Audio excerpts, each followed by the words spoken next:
बिस्मिल्लाहिर्रहमानिर्रहीम। किसी के रोके से हक का पैगाम कब रुका है जो अब रुकेगा। किसी के रोके से हक का पैगाम कब रुका है जो अब रुकेगा। चराग ईमा आंधियों में जला किया है जला करेगा। वो लाख बिगड़े हजार रूठे, वो लाख बिगड़े हजार रूठे, खुदा की पाक सरजमी पर खुदा का कानून ही चलेगा। सबसे पहले तो मैं हजरत मौलाना सैयद कफील शाह साहब, हजरत मौलाना अताउल मन्नान शाह साहब, मौलाना मोहम्मद मुगीरा साहब और चीमा साहब को मुबारक देता हूँ कि अल्लाह ने आपके हक में बुजुर्गों की दुआएं कबूल कर ली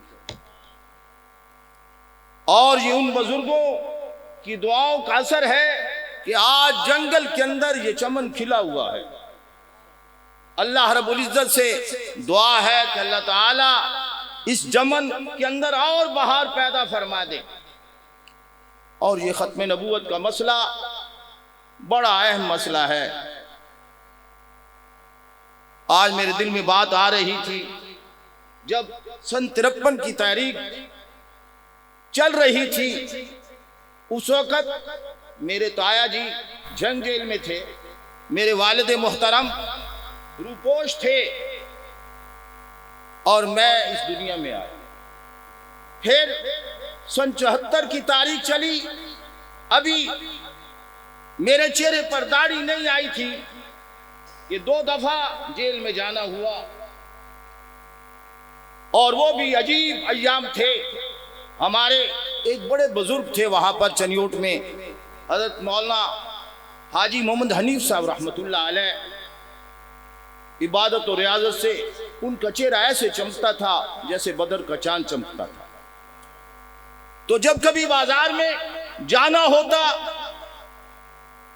तो बड़े भींच के मिलते और फरमाते, खलील अहमद, मैंने तुझे मोहम्मद रसूलुल्लाह की कचहरी में देखा है। ये बात किसी बढ़ाई पर नहीं बयान कर रहा, इसलिए बयान कर रहा हूँ कि हमारे अकाबिर ने अपनी बातें बयान की। जैसे मौलाना हुसैन अहमद मदनी रहमतुल्लाह अलैह ने नक्श हयात के अंदर अपनी ये सारी बातें बयान की। और मैं अपनी औलाद से भी ये कहता रहता हूँ कि भाई ये सारी मोहम्मद रसूलुल्लाह की खत्म नबूवत की बरकत हैं। और उसके बाद चंद टूटी फूटी बातें अर्ज करूँगा।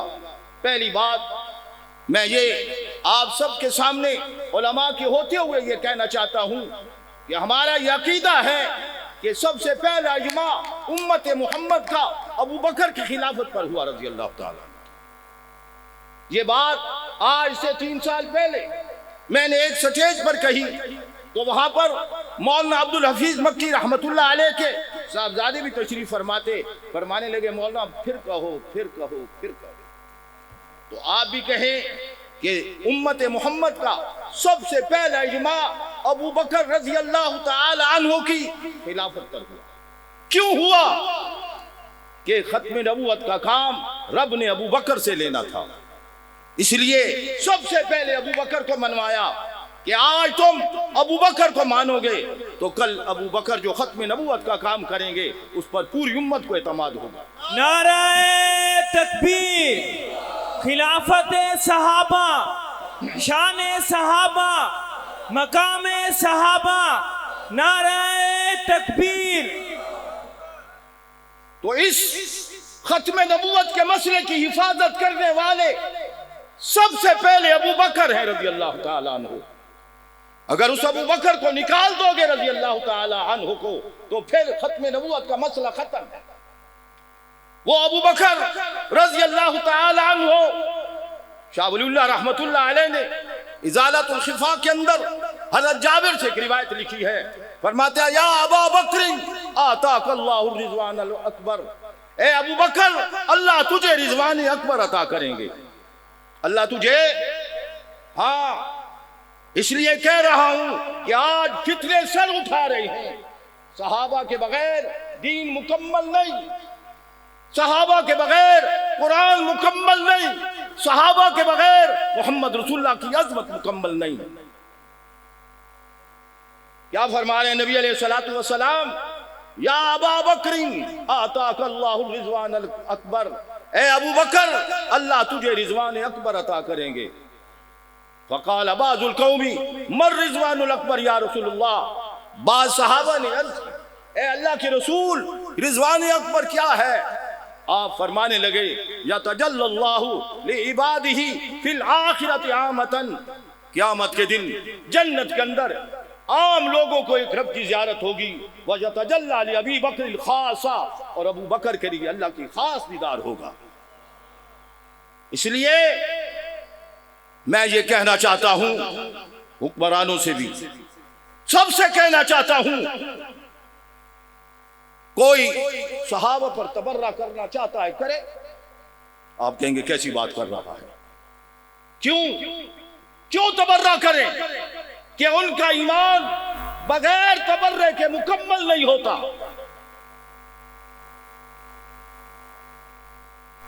करे तबर्रा करे, हमें उनके तबर्रे पर कोई एतराज नहीं। हमें जैसे यहूदी उज़ैर अलैहिस्सलातु वस्सलाम को खुदा का बेटा कहते हैं, हमें उनके कहने पर कोई कहे वो अपने इबादत खानों के अंदर ईसाई ईसा अलैहिस्सलातु वस्सलाम को खुदा का बेटा कह रहे हैं, हमें कोई एतराज नहीं। ऐसे ही हमें इनके तबर्रे पर कोई एतराज नहीं। कोई ये समझे हम तुमसे मरूब हैं, नहीं, हमें तुम्हारे तबर्रे पर कोई एतराज नहीं। लेकिन एक बात है, तबर्रा करो तुम अपने घरों में, अपनी मसाजिद में, अपने इमाम कोटों के अंदर, तुम्हें हमारे बाजारों के अंदर, हमारी दुकानों के सामने और मोबाइल पर तबर्रे करने का कोई हक नहीं है। इसलिए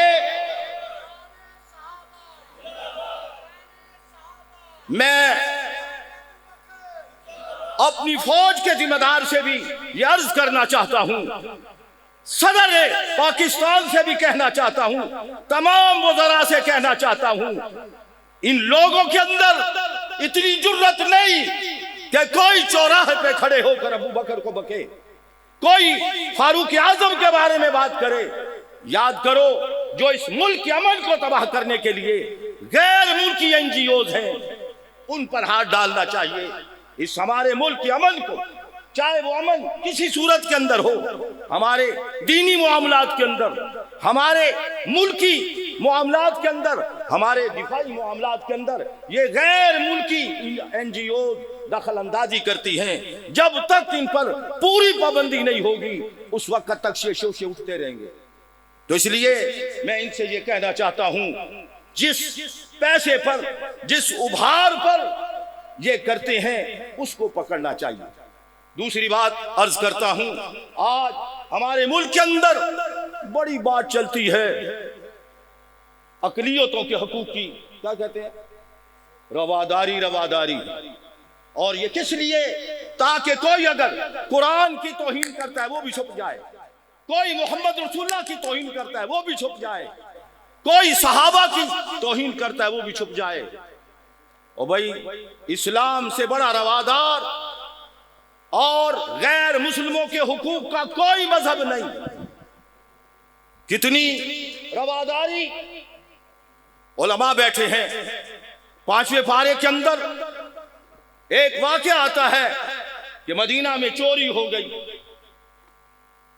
चोर ने जाकर एक यहूदी के घर के अंदर सामान छुपा दिया। हमें बात कहते हैं कि तुम तशद्दुद इख्तियार करते हो। नहीं नहीं, हम तशद्दुद इख्तियार नहीं करते, बल्कि हमारे ऊपर यह जंग मुसल्लत की गई। हम जंग नहीं करते, हमारे ऊपर जंग मुसल्लत की जाती है। एक खास साजिश के मुताबिक यहूदी के घर से असला बरामद, माल बरामद। उलमा बैठे हैं सूरत निसा के अंदर। अब यहूदी बेगुनाह कौन? आज की हुकूमत होती तो वो उसको फांसी लटका देती, उसके खिलाफ पर्चा काटती और खाले के कायनात पर कुर्बान जाऊं। एक यहूदी जो खाले के कायनात के साथ शिर्क करता है, उसकी बरात के लिए रब्बे कायनात ने आसमानों से जिब्रील को उतारा किसको उतारा? हमें कहते हो कि रवादारी इख्तियार करो, और भाई एक यहूदी की बरात के लिए रब्बे कायनात आसमानों से जिब्रील को उतार रहे। तो इसलिए आपसे यही गुजारिश है कि इस मसला खत्म नबूवत के लिए अपने आप को वक्फ कर दो। दर फैज मोहम्मद वाह आए जिसका जी चाहे, दर फैज मोहम्मद वाह आए जिसका जी चाहे, जो ना आए जाए जहन्नुम में जिसका जी चाहे।